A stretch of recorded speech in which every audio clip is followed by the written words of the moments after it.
मैंने जैसे ही वो हथौड़ी कबाड़ी वाले को दी और उसने उसे संदूक को तोड़ा तो उसके नजारे ने तो मुझे दहला दिया, क्योंकि अंदर से एक साथ ढेर सारे कागज निकल पड़े। वो प्रॉपर्टी के कागज थे। मुझे थोड़ी खुशी हुई कि कम से कम अब तो मुझे कुछ पैसा मिलेगा, क्योंकि मेरी आधी जिंदगी कंजूस पति की वजह से नर्क जैसी गुजरी थी। लेकिन जैसे ही मैंने उन कागजों को उठाया तो उसमें मेरे पति के नाम के साथ मेरा नाम नहीं बल्कि किसी दूसरी औरत का नाम लिखा हुआ था। मेरे पति की अचानक मौत ने मेरी जिंदगी में एक ऐसा तूफान खड़ा कर दिया था जिसके रुकने के बाद मेरी चारों तरफ अंधेरा ही पसरा था और सिवाय सन्नाटे के कुछ नहीं था। हमारी शादी को कई साल गुजर गए थे, लेकिन इन सालों में मैंने कभी भी खुशी का एक भी दिन, सुकून का एक लम्हा भी नहीं जिया था। जब मैं नई नई इस घर में शादी करके आई थी तो मेरे दिल में सभी लड़कियों की तरह बहुत सारे अरमान, बहुत सारे सपने थे। मैं हमेशा सोचती थी कि मेरा अपना एक खूबसूरत सा घर होगा जहां पर मेरी सारी इच्छाएं पूरी होंगी और मैं उस घर को अपने मन मुताबिक अपने हाथों से सजाऊंगी। लेकिन मेरे वो सारे सपने इस घर की चौखट को पार करते ही टूट गए थे, क्योंकि मेरा पति बहुत ही ज्यादा कंजूस इंसान था जिसके लिए पैसे खर्च करना एक बहुत बड़े पाप के बराबर था। मुझे आज भी याद है कि शादी के शुरुआती दिनों में ही उसने मुझे ये साफ कह दिया था कि साधारण तरीके से जीना ही असली जिंदगी होती है और हमें फिजूल खर्च करने से कोसों दूर रहना है। उसके साधारण तरीके से जीने की कीमत मैंने अपनी न जाने कितनी ही इच्छाओं और अरमानों को रौंद कर चुकाई थी।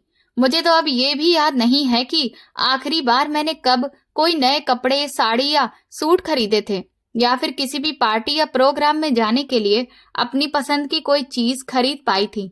वो हमेशा मुझे मंगल बाजार लेकर जाता था और वहां से पहले से इस्तेमाल किए हुए कपड़े खरीद लाता था और मैं चुपचाप वो कपड़े पहनकर अपनी किस्मत पर अफसोस करती रहती थी। उन कपड़ों के रंग अक्सर या तो उड़े हुए होते थे या फिर उनकी सिलाई बहुत ही कमजोर होती थी और कई बार तो वे अंदर से फटे हुए भी निकलते थे।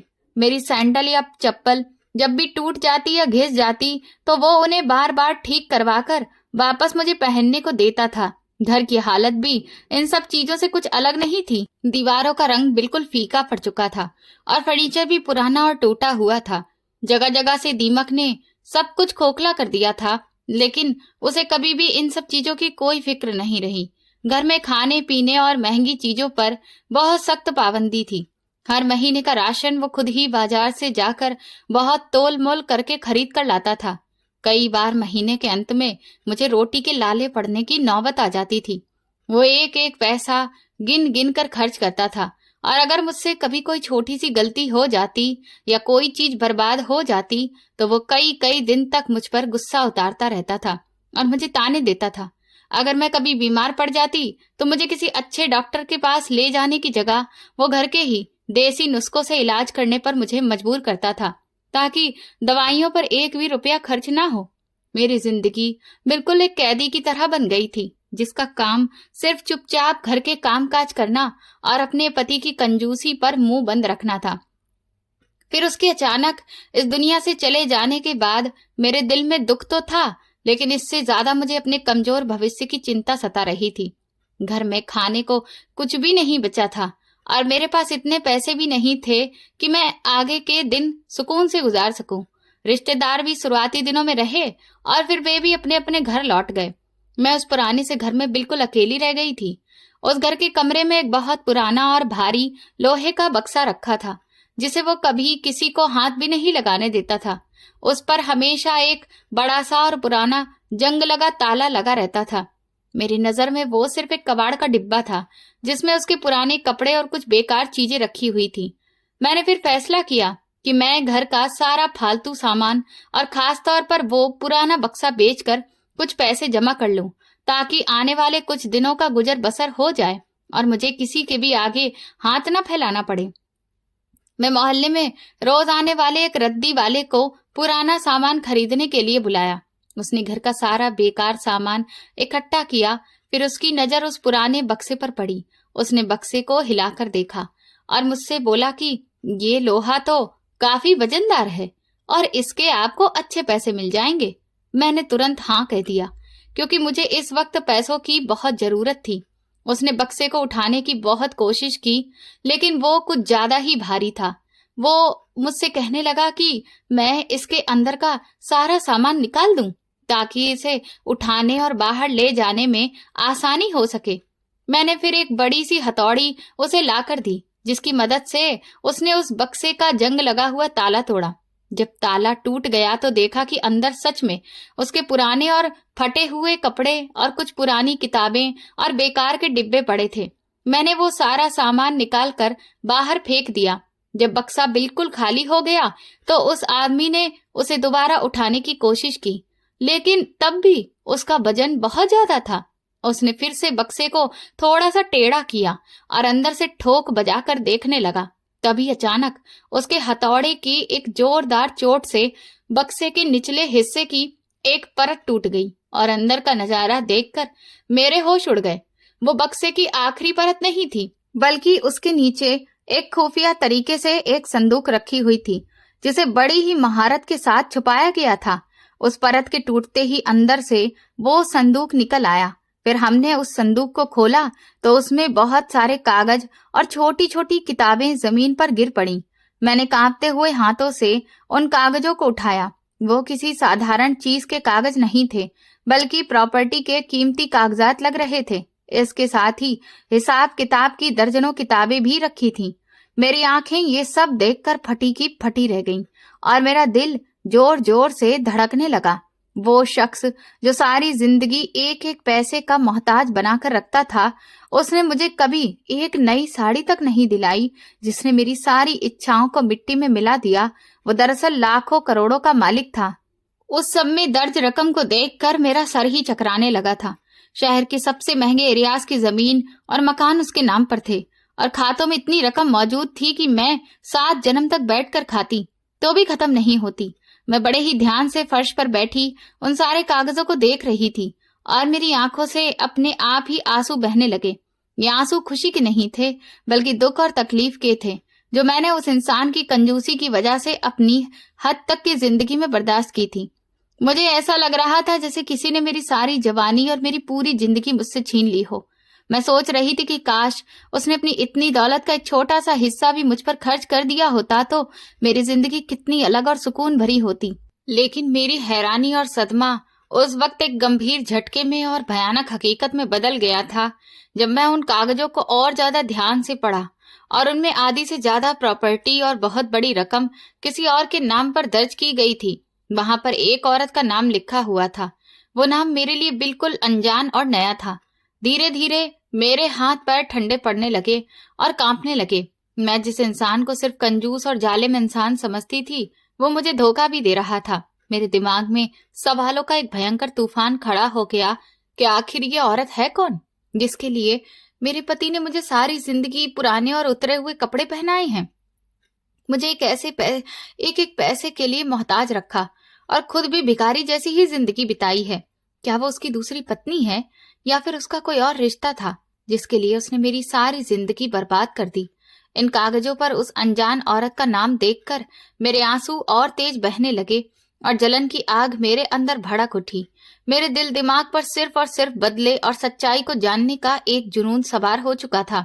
मैंने तुरंत कबाड़ी वाले को कुछ पैसे देकर वहां से चलता किया, क्योंकि मैं नहीं चाहती थी कि मेरे घर की ये हिला देने वाली हकीकत किसी तीसरे इंसान तक पहुंचे। उसके जाने के बाद मैंने कमरे का दरवाजा अंदर से मजबूती से बंद कर लिया और एक बार फिर उस टूटे हुए संदूक के पास ठंडे फर्श पर बैठ गई। मैं बुरी तरह से कांप रही थी और मेरी सांस उखड़ रही थी। कमरे में उस पुराने लोहे और जंग की अजीब सी बदबू फैली हुई थी जो मेरा दम घोट रही थी। वे कीमती कागज फर्श पर मेरे सामने ही बिखरे पड़े थे, जिन पर उस अनजान औरत का नाम था। हर बार मेरी नजर जब भी उस नाम पर पड़ती तो मुझे बहुत गुस्सा आने लगता। मैं अपने कांपते हाथों से उस बक्से की खुफिया परत के अंदर और भी तलाशी लेने लगी कि कहीं ऐसा तो नहीं कि वहां और भी कुछ छुपा हो। मुझे ऐसा लग रहा था जैसे कि उस परत के नीचे ना जाने कितने बिच्छू छुपे बैठे हैं जो मुझे डंक मारने के लिए बेताब हैं। मेरी उंगलियां उस परत के कोने और एक एक हिस्से को टटोल रही थी। अचानक मेरा हाथ एक पुराने कपड़े की पोटली से टकराया। वो भी एक बहुत ही पुराना और खस्ता हाल कपड़ा था। जिसे किसी मोटे और दानेदार धागे से बहुत सावधानी और मजबूती से बांधा गया था।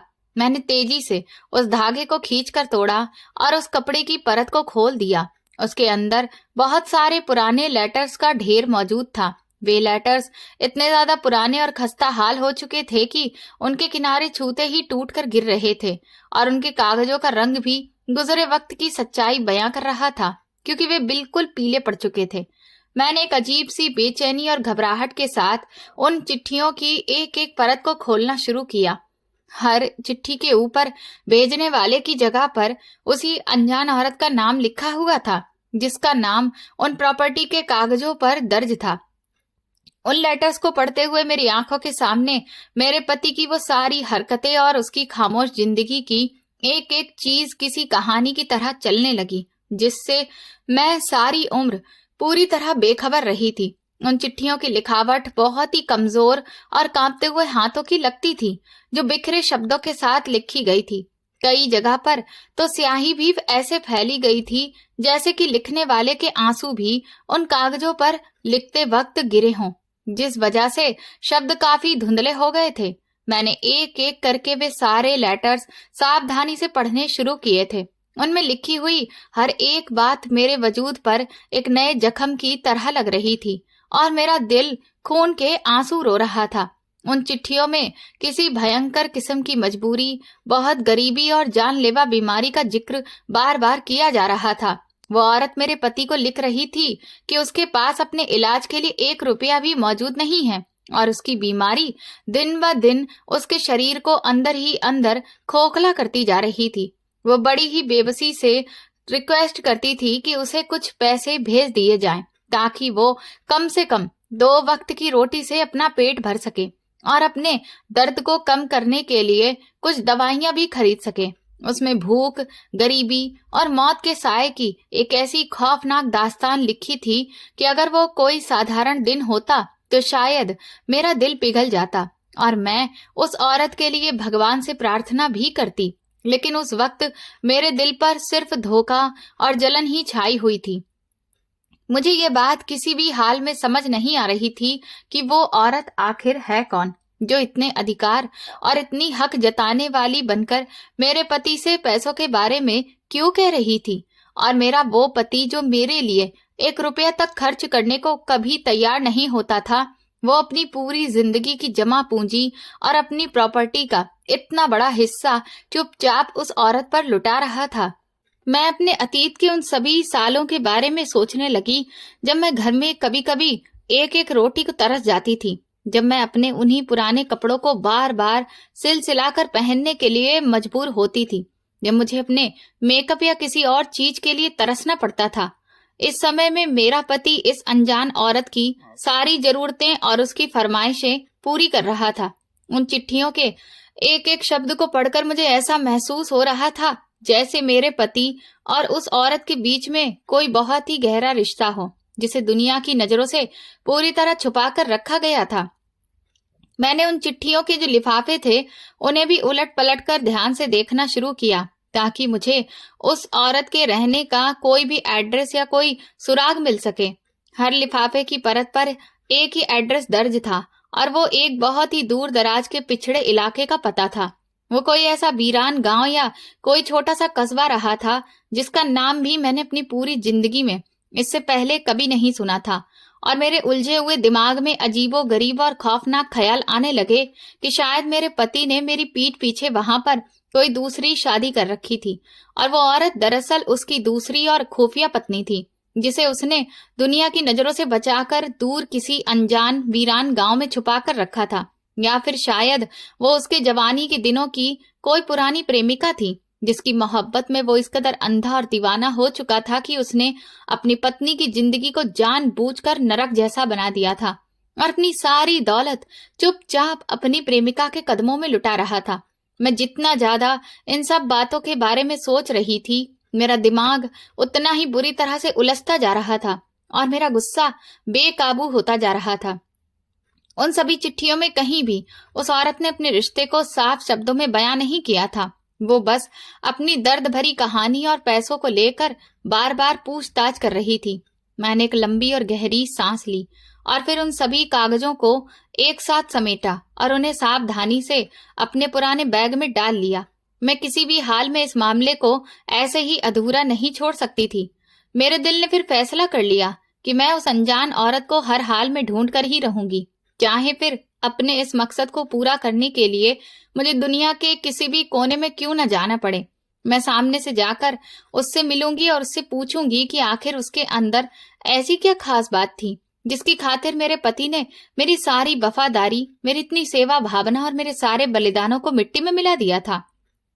मैंने उसी वक्त फैसला किया और फिर अपने कुछ जरूरी कपड़े एक छोटे से बैग में रखे और घर के कोने में रखे हुए गुल्लक से मैंने कुछ पैसे जो उसमें जमा किए गए थे निकाल लिए, जिन्हें मैंने अपने बुरे वक्त के लिए छुपा कर रखा था, और फिर उस दूर दराज के गांव के कठिन रास्ते पर निकलने की तैयारी शुरू कर दी।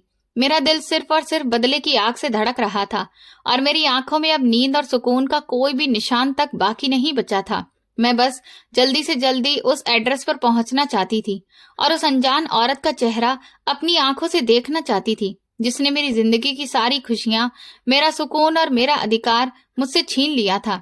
रास्ते की सारी मुश्किलें, कच्ची सड़क की धूल और शारीरिक थकावट के बावजूद मेरे कदम एक पल के लिए भी कहीं नहीं रुके थे। सफर के उस मुश्किल और थका देने वाले मोड़ के दौरान मैं खिड़की से बाहर तेजी से गुजरते हुए नजारों को देखती रही, लेकिन मेरे दिमाग में सिर्फ एक ही नजारा घूम रहा था। मैं लगातार यही सोच रही थी कि मैं जल्दी जल्दी वहां पहुंचकर उसके सामने खड़ी होकर उसकी आंखों में आंखें डालकर उससे चिल्ला चिल्ला कर ये पूछूंगी कि उसने मेरा बसा बसाया घर क्यों बर्बाद किया। उसने मेरे पति पर आखिर ऐसा क्या जादू किया था। उस औरत के दिए हुए एड्रेस पर पहुंचने के लिए जब मैं अपने घर से निकली तो उसके बाद मुझे कई सारी सवारियां बदलनी पड़ी और कई अनजान कच्चे पक्के रास्तों की धूल फाँकनी पड़ी, लेकिन मेरी आंखों में ना तो नींद थी और ना ही कोई थकावट थी। मेरे दिमाग में बस एक ही ख्याल घूम रहा था कि मैं जल्दी से उस औरत को अपने सामने देख लूं जिसने मेरी जिंदगी की सारी खुशियां और सुकून मुझसे छीन लिया था। मैं पूरे रास्ते बार बार अपने दिमाग में यही कल्पना करती रही कि जिस अनजान औरत के नाम मेरे पति ने अपनी आधी से ज्यादा प्रॉपर्टी और इतनी बड़ी दौलत जमा कर रखी है, वो जरूर किसी बहुत ही बड़े और शानदार महल जैसे घर में रह रही होगी। ये सोचते ही मुझे अपना ख्याल आया, एक मैं जिसे मेरे पति ने ऐसे पुराने कबाड़ खाने जैसे घर में रखा। फिर मैं सोचने लगी कि उसके कपड़े भी बहुत ही महंगे होंगे, मेरी तरह मंगल बाजार से खरीदे हुए पुराने और उतरन के कपड़े नहीं। उसके गले और हाथों में जरूर सोने या हीरे के जेवर भी चमक रहे होंगे और वो तो ऐशो आराम की बेहतरीन जिंदगी गुजार रही होगी, जबकि मैं न जाने कितने साल से एक छोटा सा गहना भी देखने को तरस गई थी और उन उतरन वाले कपड़ों में अपनी सारी जवानी और अरमानों को मैंने दबा दिया था। मैं दिल ही दिल में ये ठान चुकी थी कि मैं उसके घर में दाखिल होते ही उसको सारा घमंड मिट्टी में मिला दूंगी और उसे अपना छीना हुआ एक एक अधिकार वापस लूंगी। फिर कई घंटों के लगातार लंबे और थका देने वाले कठिन सफर के बाद आखिरकार मेरी सवारी उस दूर दराज के पिछड़े इलाके में पहुंची जिसका नाम उन पुराने लेटर्स पर दर्ज था। वहां पहुंचकर मुझे बहुत ही हैरत का गहरा झटका लगा, क्योंकि वो कोई भी विकसित या शहर जैसा इलाका नहीं लग रहा था, बल्कि बेहद खस्ता हाल, टूटा फूटा और वीरान सा गांव था, जहां पर सड़कें तक कच्ची थीं और जिनकी धूल जोर जोर से उड़ रही थी। चारों तरफ जो लोग थे उनसे गरीबी और पिछड़ेपन की तस्वीर साफ झलक रही थी।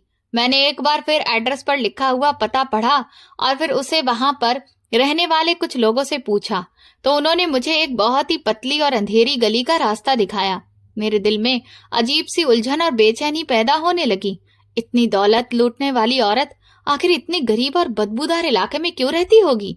मैं उस पतली सी गली में चलते हुए आखिरकार उस मुकाम पर पहुंची जो कि मुझे बताया गया था, लेकिन वहां पहुंचकर मैंने देखा कि वो कोई भी शानदार मकान की बजाय एक बहुत खस्ता हाल कच्चा और लगभग गिरने के करीब मिट्टी का घर बना था, जिसकी बाहर की दीवारें भी जगह जगह से चटक गई थीं और उसका पुराना लकड़ी का दरवाजा था जिसमें दीमक लग चुकी थी, जिस वजह से वो काफी खोखला और टूटा हुआ था। मुझे लगा कि शायद मुझसे जगह ढूंढने में कोई बहुत बड़ी गलती हो गई है, लेकिन दरवाजे पर मौजूद लकड़ी की तख्ती पर वही खास नाम लिखा हुआ था जो कि उस संदूक में मिलने वाले कागजों पर दर्ज था।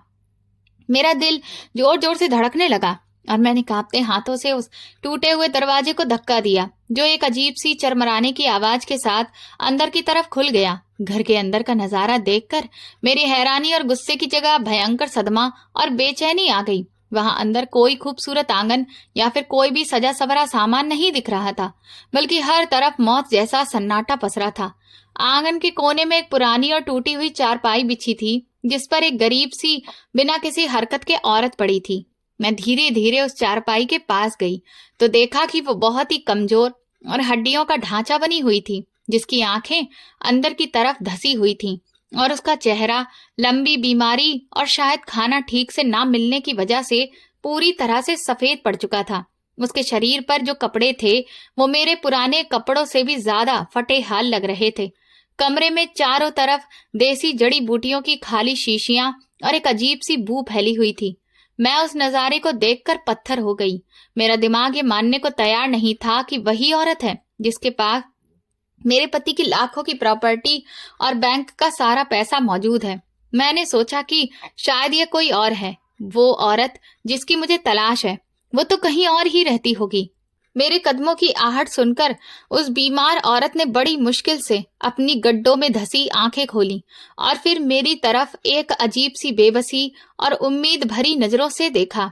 उसकी सांसें बहुत तेज चल रही थी, जो कि उखड़ भी रही थी, और वो कुछ बोलने की कोशिश कर रही थी, लेकिन कमजोरी की वजह से उसकी आवाज गले से बाहर नहीं निकल रही थी।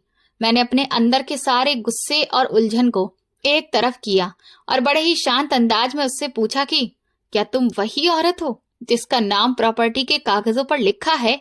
उसने बड़ी मुश्किल से हाँ में सिर हिलाया, जिसे सुनकर मेरा सब्र जवाब दे गया और मैंने बिना कुछ सोचे समझे उसे बता दिया कि मैं उस आदमी की पत्नी हूँ जिससे तुम इतने सालों से चिट्ठियों के जरिए पैसे मांगती रही हो और जिसने अपनी आधी प्रॉपर्टी तुम्हारे नाम पर कर रखी थी। उस बीमार औरत की आंखों में एकदम से चमक आ गई और उसने कांपते हुए अपने पतले हाथों को मेरी तरफ बढ़ाने की कोशिश की। वो बड़ी ही कमजोर और कांपती आवाज में पूछने लगी कि वो कैसा है, क्या उसने तुम्हारे हाथों मेरे लिए कोई चिट्ठी भिजवाई है? उसकी इस बात ने मेरे सीने में लगी गुस्से की आग को और भड़का दिया। मैंने सख्त होकर जवाब दिया कि वो अब इस दुनिया में नहीं रहा और उसकी मौत को समय हो चुका है। मैंने सोचा था कि ये सुनकर वो परेशान हो जाएगी या मुझे झूठी हमदर्दी हासिल करने के लिए रोने का कोई ड्रामा करेगी, लेकिन वो मेरे शब्द सुनते ही एकदम से बेहाल हो गई और फिर उसके गले से एक भयानक और दिल चीर देने वाली चीख निकली, जिसमें मैं बुरी तरह से घबरा गई। उसकी चीख ने उस खस्ताहाल और अंधेरे कमरे की हर एक दीवार को हिलाकर रख दिया और मेरी सोचने समझने की क्षमता कुछ पलों के लिए बिल्कुल सुन्न पड़ गई। ढांचा बनी हुई वो औरत पागलों की तरह अपने बिस्तर पर तड़पने लगी और उसकी धसी हुई आंखों से आंसू बह निकले। उसका वो कमजोर शरीर दुख की तकलीफ से बुरी तरह से कांप रहा था और वो अपने सूखे हाथों से अपने चेहरे और सीने को पीट रही थी। मैं जो कुछ देर पहले तक गुस्से और बदले की आग लिए उसके सामने खड़ी थी, उसके इस तरह के रिएक्शन को देखकर सदमे में आ गई। मुझे समझ ही नहीं आ रहा था कि इतनी दौलत लूट लेने वाली ये औरत मेरे पति की मौत पर इतना ज्यादा शोक क्यों जता रही है। उसकी हालत देखकर ऐसा लग रहा था जैसे किसी ने उसके शरीर से उसकी आत्मा को खींच लिया हो और वो औरत जैसे एक कदम मौत की तरफ बढ़ा रही हो। वो रोते रोते अचानक अपनी टूटी चारपाई से नीचे गिर पड़ी और घुटनों के बल रेंगती हुई कमरे के दूसरे कोने की तरफ बढ़ने लगी, जहां पर मिट्टी की कच्ची दीवार पर एक पुराना सा कपड़ा लटक रहा था। उसने अपने कांपते हाथों से उस कपड़े को हटाया। उसके पीछे दीवार में एक छोटा सा कोना बना था, जिसमें एक बहुत ही पुरानी और धुंधली सी तस्वीर रखी थी। उसने वो तस्वीर निकाली और पागलों की तरह उसे अपने सीने से लगा लिया और फिर से जोर जोर से रोने लगी। उसकी आवाज में इतना दर्द था कि मेरा पत्थर दिल भी एक लम्हे के लिए पिघलने लगा। मैं धीमे धीमे से चलती हुई उसके पास आई और झुककर उस तस्वीर को देखने की कोशिश की। तस्वीर बहुत ही पुरानी थी और उसके किनारे भी फट चुके थे, लेकिन फिर भी उसमें मौजूद चेहरों को बड़ी आसानी से पहचाना जा सकता था। उस तस्वीर में दो छोटे बच्चे मौजूद थे, एक लड़का और एक लड़की, जिनकी शक्ल एक दूसरे से काफी मिलती थी कि वे बिल्कुल एक जैसे ही लग रहे थे। लड़के का चेहरा मेरे पति के बचपन का चेहरा था, जिसे मैं उनकी पुरानी यादों तस्वीरों में कई बार देख चुकी थी। लेकिन उसके साथ खड़ी हुई वो लड़की मेरे लिए बिल्कुल अजनबी थी। मैंने उलझन के साथ उससे पूछा कि ये तस्वीर किसकी है और उस तस्वीर में मेरे पति के साथ ये लड़की कौन है। मेरी बात सुनकर उसने अपने आंसुओं से भीगा चेहरा ऊपर उठाया और फिर बड़ी ही बेबसी से मेरी तरफ देखा। उसकी आंखों में एक ऐसी दर्द भरी दास्तान छुपी थी जिसे बयां करने के लिए शायद दुनिया के सभी शब्द भी कम पड़ जाते। उसने हिचकी लेते हुए टूटी आवाज में बताया कि वो कोई गैर औरत या ऐसे वैसे रिश्ते की औरत नहीं है, बल्कि वो उस इंसान की सगी जुड़वा बहन है जिसकी मौत की खबर मैं अभी उसे सुना चुकी हूँ। ये सुनते ही मेरे पैरों तले से जमीन निकल गई और मुझे एक जोरदार झटका लगा, जैसे किसी ने मेरे सिर पर भारी हथौड़ा मार दिया हो। वो हंसते हुए रोते हुए मुझे अपनी और मेरे पति की वो दर्दनाक कहानी सुनाने लगी जिससे मैं और शायद ही सारी दुनिया पूरी तरह बेखबर थी। उसने बताया कि वे दोनों जुड़वा भाई बहन थे और एक दूसरे की जान थे। वे बचपन में एक ही थाली में खाते थे और एक दूसरे के बिना एक पल भी नहीं रह सकते थे, लेकिन जवानी की दहलीज पर कदम रखते ही उनके लालची और जालिम रिश्तेदारों ने पारिवारिक जमीन जायदाद पर पूरा कब्जा करने के लिए बड़ी ही घिनौनी और खौफनाक साजिश रची। उन्होंने इस बेगुनाह मासूम लड़की के चरित्र पर एक ऐसा झूठा और शर्मनाक इल्जाम लगाया जिसने पूरे परिवार में हंगामा खड़ा कर दिया और हर तरफ बदनामी फैल गई। परिवार की इज्जत और झूठी शान की आड़ में उसके अपने सगे माँ बाप और बिरादरी के पंचायत वालों ने बिना किसी ठोस सबूत के उसे मुजरिम साबित कर दिया और उसे हमेशा के लिए घर से बेदखल करके निकाल दिया। उसने रोते हुए बताया कि उसे काली और अंधेरी रात जब उसे धक्के देकर घर की दहलीज से निकाला जा रहा था, उसका जुड़वा भाई यानी कि मेरा पति ही वो एकमात्र इंसान था जो उसकी बेगुनाही पर पूरी तरह भरोसा कर रहा था और उसके लिए पूरे परिवार और दुनिया से लड़ पड़ा था। लेकिन पारिवारिक गवाह और बिरादरी के सख्त फैसलों के सामने उसकी एक भी नहीं चली और उसे भी चुप करवा दिया गया। वो तूफानी रात जब रोती बिलखती हुई दर दर की ठोकरें खाती वो एक अनजान और वीरान गांव में आसरा लेने पहुंची तो उसके भाई ने उसे ढूंढ निकाला और अंधेरे में उसके सिर पर हाथ रखकर एक वादा किया।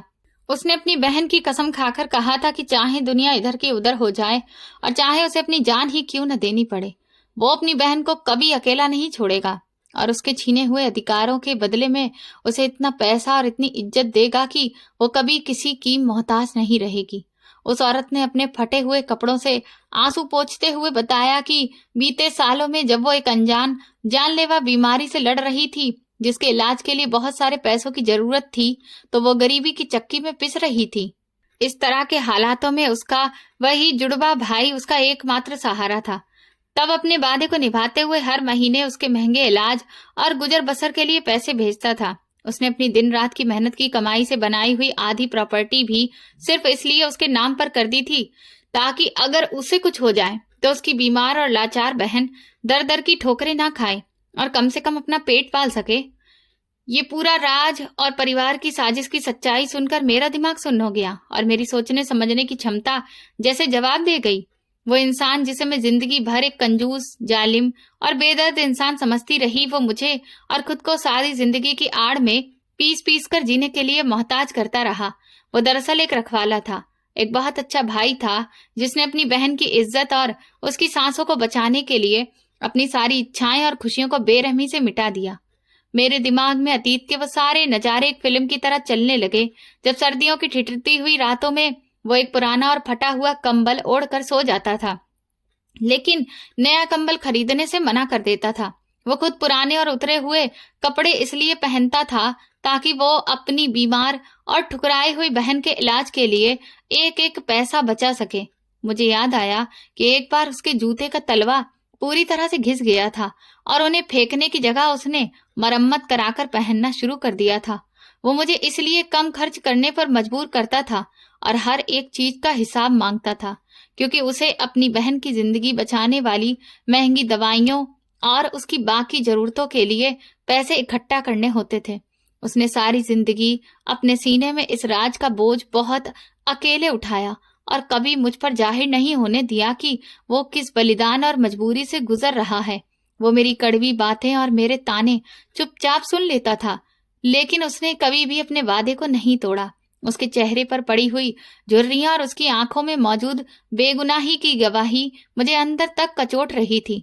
मुझे याद आने लगा कि कैसे जब भी मैं उससे बहस करती थी और उसे दुनिया का सबसे बुरा पति कहती थी, तो उसकी आंखों में अजीब सी उदासी छा जाती थी, लेकिन वो कभी भी अपने पक्ष में एक शब्द भी नहीं बोलता था। उसने अपने ऊपर लगने वाले हर एक इल्जाम, हर एक ताने को चुपचाप बर्दाश्त किया, सिर्फ इसलिए कि उसकी बहन जिंदा रह सके। मैं सोचने लगी कि कितना महान इंसान था वो, जिसने अपने खून के रिश्ते की लाज रखने के लिए अपनी जिंदगी को ही नरक बना लिया और दुनिया की नजरों में खुद को गलत साबित कर दिया। वो रात को जाग जाग कर हिसाब किताब लिखता था और मैं सोचती थी कि वो अपनी दौलत गिनकर खुश होता है, लेकिन सच्चाई ये थी कि वो अपनी बहन की दवाइयों और उसके गुजर बसर का हिसाब लगाता था, ताकि उसकी जिंदगी का पहिया चलता रहे। उस बीमार औरत के रोने की आवाज मेरे कानों में बहुत तकलीफ दे रही थी। वो मुझसे बार बार उसके आखिरी वक्त के बारे में पूछ रही थी कि जब उसकी जान निकली तो क्या उसने अपनी इस बदकिस्मत बहन को याद किया था? क्या उसने कोई आखिरी चिट्ठी उसके लिए छोड़ी थी? उसके इन मासूम सवालों ने मेरे दिल के टुकड़े कर दिए थे। मेरे पास उसके किसी भी सवाल का कोई जवाब नहीं था, क्योंकि आखिरी वक्त में भी वो इंसान अस्पताल के बिस्तर पर खामोशी से पड़ा रहा और उसने अपने इलाज पर पैसे खर्च करने से साफ मना कर दिया था, ताकि वो पैसे बचाकर अपनी बहन तक पहुंचा सके। मैं कितनी बार उसे मजबूर करती थी कि वो अपनी सेहत का ख्याल रखे, लेकिन वो हमेशा यही कहता था कि उसकी जिंदगी से ज्यादा किसी और की जिंदगी जरूरी है। और आज मुझे इस बात का असली मतलब समझ आ रहा था। मैं उस मिट्टी के कमरे की दीवारों के साथ टेक लगाकर फर्श पर बैठ गई और मैंने अपने दोनों हाथ से अपना सिर पकड़ लिया। मेरी सारी दुनिया एक ही पल में उलट पलट गई थी। वो सारे कागज, वो प्रॉपर्टी, वो हिसाब किताब जो कुछ देर पहले तक मुझे एक धोखा और फरेब लग रहा था, अब मुझे बलिदान और निस्वार्थ प्यार की एक दास्तान लग रही थी। मैं बेसुध सी उस औरत को देख रही थी जो अपने भाई के दुख में निडाल थी, और मेरा अपना वजूद शर्मिंदगी और पछतावे के बोझ तले दबता जा रहा था। मुझे कुछ भी समझ नहीं आ रहा था कि अब मैं उस औरत के सामने क्या कहूं और इस सच्चाई को जानने के बाद अपने पापों का प्रायश्चित कैसे करूं। उस मिट्टी के अंधेरे कमरे में फैली खामोशी को सिर्फ उस बीमार औरत की सिसकियां और मेरे दिल के दर्द की आवाज तोड़ रही थी। मेरे पैरों से ऐसा लग रहा था जैसे जान ही निकल गई हो। मेरी आंखों से लगातार आंसू बह रहे थे। मैंने अपना सिर उस बीमार औरत के कदमों में रख दिया। वो औरत जो कुछ देर पहले तक मुझे अपनी सबसे बड़ी दुश्मन और मेरी जिंदगी की बर्बादी का कारण लग रही थी, अब मुझे दुनिया की सबसे मजबूर इंसान महसूस हो रही थी। मैंने रोते हुए उसके कांपते और सूखे हुए हाथों को अपने हाथों में पकड़ लिया और उन्हें अपनी आंखों से लगा लिया। मेरी जुबान पर माफी के सिवा कोई शब्द नहीं था। मैं उससे अपने उन सभी पापों और बद्दुआओं के लिए माफी मांग रही थी जो मैंने उसके और अपने पति के लिए पिछले कई सालों में दिल ही दिल में की थी। वो एक महान भाई की लाचार बहन थी जिसे दुनिया के बेरहम तानों ने तोड़ दिया था, और मैं ऐसे ही महान इंसान की नासमझ पत्नी थी जिसने कभी भी अपने पति के खामोश बलिदानों को समझने की कोशिश नहीं की। उस औरत ने अपने कांपते हाथों से मेरा सिर उठाया और मुझे खींचकर अपने कमजोर सीने से लगा लिया। उसके सीने से लगते ही मुझे ऐसा लगा जैसे मैंने अपने पति को ही गले लगा लिया हो। उसके रोने की आवाज में मेरे पति की वो सारी खामोश आहें छिपी थीं जो वो रातों को जागकर अपनी बहन के दुख में भरता था। हम दोनों औरतें अंधेरे कमरे में एक दूसरे को गले लगाकर उस महान इंसान के लिए दुख मना रही थीं, जो हम दोनों का एकमात्र सहारा था और जो हमें रोता हुआ छोड़कर इस दुनिया से चला गया। मेरे दिल में भारी जलन और गुस्से का वो लावा पूरी तरह पिघल गया और उसकी जगह एक गहरा पछतावा आ गया जो शायद मेरी आखिरी सांस तक मेरे साथ रहने वाला था। मैं सोच रही थी कि मैं कितनी स्वार्थी और छोटी सोच वाली औरत थी जो सिर्फ नए कपड़े, अच्छे खाने और दुनिया की सारी आराम की चीजों के लिए अपने पति को कोसती रही और उसे बुरा भला कहती रही, जबकि वो इंसान अपनी इच्छाओं को पीछे रखकर एक बहुत बड़ी और कठिन लड़ाई लड़ रहा था। उसने दुनिया की नजरों में खुद को गिरा लिया था ताकि उसकी बहन समाज की बेरहम नजरों और भूख से सुरक्षित रह सके। उसकी कंजूसी दरअसल कंजूसी नहीं थी, बल्कि वो सबसे अच्छा भाई था जिसने अपनी खुशियों को कुर्बान कर इस रिश्ते को निभाया। मैंने उसी वक्त एक पक्का फैसला किया कि मैं उस महान इंसान की इस कीमती अमानत को अकेला और बीमारी के हालात में इस वीरान गांव में बिल्कुल भी नहीं छोड़ूंगी। मैंने अपने आंसू पोंछे और अपनी बीमार नंद को धीरे से उठाया और उसकी आंखों में आंखें डालकर वादा किया कि जिस तरह उसके भाई ने कठिन रास्ते पर चलकर उसे कभी अकेला नहीं छोड़ा, मैं भी उसकी आखिरी सांस तक उसका साथ नहीं छोड़ूंगी। मैं उसे इस बदबूदार और खस्ता हाल जगह से हमेशा के लिए निकाल कर उसे उस घर में लेकर जाऊंगी जो उसके भाई ने दरअसल उसके लिए ही बनवाया था। मैंने उसी वक्त मोहल्ले के कुछ लोगों की मदद से एक आरामदायक सवारी का इंतजाम किया और गाड़ी में सावधानी के साथ अपनी नंद को लेकर शहर की तरफ वापसी का सफर शुरू कर दिया। वापसी का ये सफर उस सफर से बिल्कुल अलग था जो मैंने कुछ घंटे पहले तय किया था। जाते हुए मेरे दिल में गुस्सा, बदला और नफरत की आग भड़क रही थी और मैं किसी का घर उजाड़ने के इरादे से निकली थी। लेकिन अब वापसी के रास्ते पर मेरे दिल में सिर्फ पछतावा, प्यार और जीने का एक नया मकसद था। मैं रास्ते भर अपनी कमजोर नंद का हाथ थामे बैठी रही और उसके चेहरे की उन गहरी झुर्रियों को देखती रही जिनमें मुझे अपने पति का मासूम अक्स नजर आ रहा था। मैं दिल ही दिल में अपने पति की आत्मा से कह रही थी कि तुमने अपना वादा पूरी ईमानदारी से निभा दिया। अब तुम्हारी ये अमानत की सुरक्षा मेरी जिम्मेदारी है। मैं तुम्हारी बहन को वो सारी खुशियां, वो पूरा आराम और सुकून दूंगी जिसके लिए तुमने अपनी सारी जिंदगी इतनी मुश्किल और कठिन हालातों में गुजारी। जब हम कई घंटों के सफर के बाद वापस अपने घर पहुंचे तो मैंने अपने पति के बिस्तर पर आराम से नंद को लिटाया और उसके लिए वे सारी महंगी दवाइयां और खुराक मंगवाई जिनकी उसे लंबे समय से जरूरत थी। घर के वे पुराने दरवाजे और दीवारें जो मुझे हमेशा कैद खाने की तरह लगते थे, आज मुझे बहुत ही सुकून देने वाला घर महसूस हो रहे थे। मैं अपनी बीमार नंद को तसल्ली देकर कमरे में सुलाकर बाहर आई तो देखा कि वो पुराना और भारी लोहे का बक्सा अभी भी उसी हालत में फर्श पर पड़ा था जिसके उस गुप्त खाने को मैंने गुस्से में हथौड़ा मारकर तोड़ा था। मैं धीरे धीरे उस बक्से के पास आई और घुटनों के बल बैठ गई। वो बक्सा मेरे लिए कोई साधारण लोहे का डिब्बा या कबाड़ का टुकड़ा नहीं था, बल्कि वो मेरे पति की बेपनाह मोहब्बत, उनके अनोखे बलिदान और उनकी लाजवाब शख्सियत की एक खामोश निशानी था जिसने सालों तक एक बहुत बड़े और तकलीफ भरे राज को अपने सीने में छुपा कर रखा था। मैंने कांपते हाथों से उस संदूक की ठंडी सतह को छुआ और उस पर अपना माथा टेक दिया। मेरी आंखों से एक बार फिर से आंसू बहने लगे, लेकिन इस बार ये आंसू गुस्से या जलन के नहीं थे बल्कि पछतावे और गर्व के थे।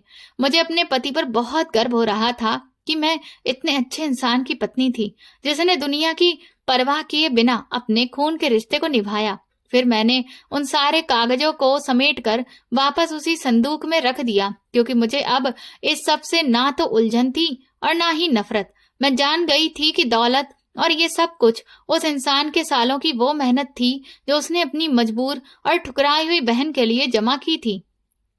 मैंने ये भी फैसला कर लिया था कि मैं अपनी नंद की सेवा बहुत अच्छे से करूंगी और इस संदूक को अपने पास एक यादगार के तौर पर सुरक्षित रखूंगी ताकि कभी भी अगर मेरे दिल में दुनियादारी का लालच, शिकायत या नासमझी का एहसास पैदा हो तो ये पुराना और टूटा हुआ बक्सा मुझे मेरे पति की इतनी बड़ी कुर्बानी की याद दिलाता रहे और मुझे बार बार ये सबक सिखाता रहे कि असली दौलत नए और चमकदार कपड़े या आलीशान मकान नहीं होते बल्कि खून के रिश्तों की इज्जत करना होता है और उनके लिए खामोशी से खुद को मिटा देना ही सबसे बड़ा धर्म होता है।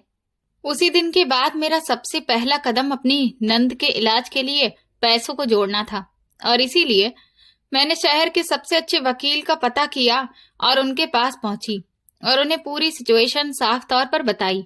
उन्होंने मुझे तसल्ली दी कि इस प्रॉपर्टी पर अब साफ तौर पर आपका और आपकी नंद का अधिकार है, इसलिए इसे आप जिस तरीके से चाहे इस्तेमाल कर सकती हैं। ये सुनकर मुझे सच में सुकून मिला और फिर कुछ महीनों की मेहनत मशक्कत के बाद जब कानूनी तौर पर मैं और मेरी नंद उसके हकदार हो गए तो मैंने बैंक की जमा रकम में से कुछ पैसे निकाल कर सबसे पहले दूसरे और अनजान शहर में जाकर किराए पर कमरा लिया। मुझे अपना वो यादों का घरौंदा छोड़ना पड़ा क्योंकि मैं अपनी नंद का इलाज करवाना चाहती थी, उसे एक नया जीवन देना चाहती थी। लेकिन मुझे डर था कि अगर मैं अपने घर में रही तो वहां पर मेरे ससुराल वालों को इस बात की भनक पड़ जाएगी कि मेरी नंद वापस आ चुकी है और फिर वो लोग और बिरादरी वाले मुझ पर दबाव बनाएंगे कि मैं उसे अपने घर से निकाल दूं और मैं उसका इलाज भी इस तरह से नहीं करवा सकती थी। इसीलिए मैंने सोचा कि बेहतर यही होगा, जब तक मेरी नंद का इलाज चलेगा मैं कहीं अनजान शहर में किराए पर रहूंगी, जिस किसी को भी मेरे बारे में कोई भनक ना पड़े कि मैं कहाँ और किसके साथ रह रही हूँ।